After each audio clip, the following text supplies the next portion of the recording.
నమస్కారం. అవుట్స్మార్ట్ YouTube channel ప్రేక్షకులకి స్వాగతం. నా పేరు ధరణిప్రగడ ప్రకాశరావు. ఈ ఎపిసోడ్లో మనం ముద్రల కోసం తెలుసుకుందాం. వేళ్ళు రకరకాల భంగిమల్లో పెడితే వాటిని ముద్రలు అంటాం. నమస్కారం పెడతాం తెలుసు కదా, ఇది నమస్కార ముద్ర.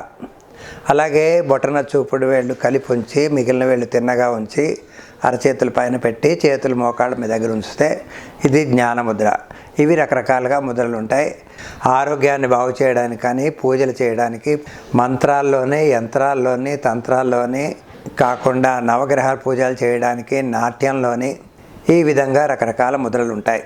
వాటిలో మనం నేర్చుకోవాల్సినవి చికిత్సా ముద్రలు. అంటే ఏమన్నా మనకి సమస్య వస్తే దానికి వేళ్ళు ఎలా పెట్టుకొని ఎలా తగ్గించుకోవాలనే విషయం తెలుసుకుందాం. దానికి ముందుగా కొంత దీని మీద అవగాహన ఉంటే మంచిదని ఉద్దేశం. అంటే ఏంటి, ముద్రలు ఎలా వేయాలి, ఎంతసేపు వేయాలి, ఎవరు వేయాలి, ఏ వయసు వాళ్ళు వేయాలి, ఎవరు వేయకూడదు, అటువంటివి ఏమైనా ఉన్నాయేమో తెలుసుకుందాం. మనం ఆరోగ్యంగా ఉన్నప్పుడే హ్యాపీగా ఉంటాం, అనారోగ్యంగా ఉంటే బాధపడుతూనే ఉంటాం. ఆ జ్వరం వచ్చినా, లేకుంటే నొప్పులు వచ్చినా, ఈవెన్ క్యాన్సర్ వచ్చినా, హార్ట్ ప్రాబ్లం వచ్చినా, ఏది వచ్చినా కానీ బాధపడతాం. ఇవి లేకుండా హాయిగా జీవితాన్ని గడిపేది ఆనందం. ముద్దు నుంచి వచ్చిందే ముద్రలు.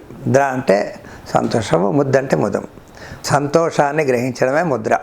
ఈ ముద్రలు వేయడానికి ఫస్ట్ ప్రిఫరెన్స్ ఏంటి, మీరు ఎక్కడైనా కూర్చోండి, కింద కూర్చోండి, కుర్చీల్లో కూర్చోండి, చాప వేసుకొని కూర్చోండి. ఎక్కడ కూర్చున్నా పద్మాసనం బాగా పనిచేస్తుంది. చాలామందికి రాదు.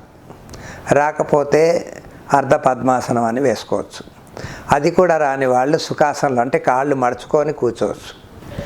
ఎక్కడ కూర్చున్నా నడుము తల తిన్నగా ఉండాలి. ఇలాగా కడుపుకి ఛాతీకి మధ్యలో ఫోల్డ్ రాకూడదు. వస్తే శరీరంలో ఆ శక్తి, ప్రాణశక్తి ప్రవహించదు కనుక మనకున్న సమస్య తగ్గదు. ఇది చాలా ముఖ్య విషయం. దీన్ని గ్రహించాలి, తెలుసుకుంటేనే మంచిది. అందుకే తిన్నగా కూర్చుంటే ఆటోమేటిక్గా మీ సమస్య తగ్గుతుంది. ముద్రలోని కళ్ళు సున్నితంగా మూసుకొనే ఉండాలి.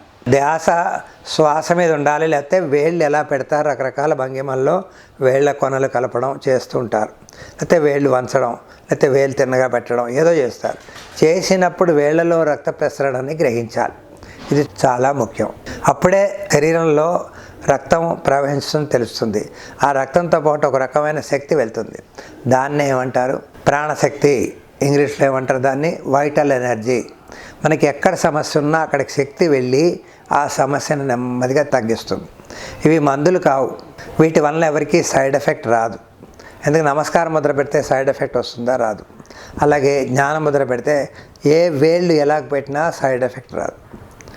వేరే వాటికి మందుల వలన సైడ్ ఎఫెక్ట్ రావచ్చును. లేకపోతే రకరకాల ఆసనాల్లోని శీర్షాసనం వేస్తే వెనక్కి పడి నడుము విరగొట్టుకోవడం లాంటివి జరగవచ్చు. లేకపోతే కొన్ని ఆసనాలు ఒంటికాల మీద వెళ్ళినప్పుడు దన్నమని పడిపోయి కాలు చేయి విరిగిపోవచ్చు.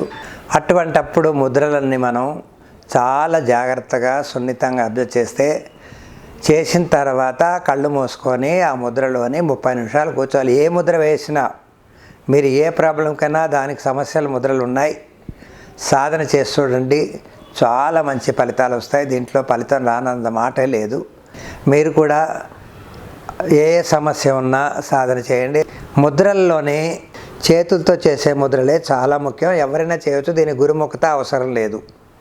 ఈ వేళ్ళు ఇలా పెట్టి ఇలా పెట్టి ఇలా పెట్టి ఇలా పెట్టి చేస్తాం. వీటిని చేత్తో చేసే ముద్రల్ని హస్త ముద్రలు అంటారు. అదే కళ్ళతో చేసే ముద్రలు మాత్రం గురువు కావాలి. చాలా పవర్ఫుల్ సిస్టమ్. కళ్ళు హెడేక్ కూడా రావడానికి అవకాశాలు ఉంటాయి. చక్షు ముద్రలు అంటారు. అవి చాలా హయ్యర్ లెవెల్. యోగ సాధన మీద పట్టుండి యోగాసనాలన్నీ చేయగలిగితే ఆరోగ్యంగా ఉన్న వాళ్ళే చేయగలుగుతారు అవి. ఇది చక్షుముద్రలు. మనకు అంత అవసరం ఉండదు. అలాగే మనసుతో చేసే ముద్రలు అంటే లోపలనే ఊహించుకొని పైన కమ్మన కూర్చుంటాం. దీన్ని ఆంతరిక సాధన అంటారు. ఆంతరిక సాధనలో మనసుతో చేస్తాం కనుక మనోముద్రలు. తల కింద పెట్టి కాళ్ళు పైకి పెట్టే అన్ని ఆసనాలు ఉంటాయి. కొన్ని ముద్రలు ఉంటాయి. రివర్స్లో ఉంటుంది శరీరం. కాళ్ళు పైకుండి శరీరం తల భాగం, భుజాలు కిందకు ఉంటాయి. ఇవన్నీ తల మీద బరువు పడి చేస్తాం కనుక శిరముద్రలు అని. అలాగే పూజల్లో చేసేవన్నీ పూజా ముద్రలు, నాట్యంలో చేసేవి నాట్య ముద్రలు. యోగా పరిభాషలో చక్రాస్ అంటారు. శరీరంలో ప్రవహించే ప్రాణ ప్రవాహక కేంద్రాలని చక్రాస్ అంటారు. చక్ర అంటే గుండ్రంగా ఉండదు, ఒక పర్టికులర్ పాయింట్ని చక్ర అంటారు యోగ పరిభాషలో. చక్రాస్ ముద్ర అంటారు. లేకపోతే దాని మీద లోపల సాధన చేస్తారు కనుక అవి మనసుతో చేసే ముద్రలన్నీ చక్రస్ ముద్రల కింద వస్తాయి. ఈ విధంగా రకరకాల ముద్రలు ఉంటాయి.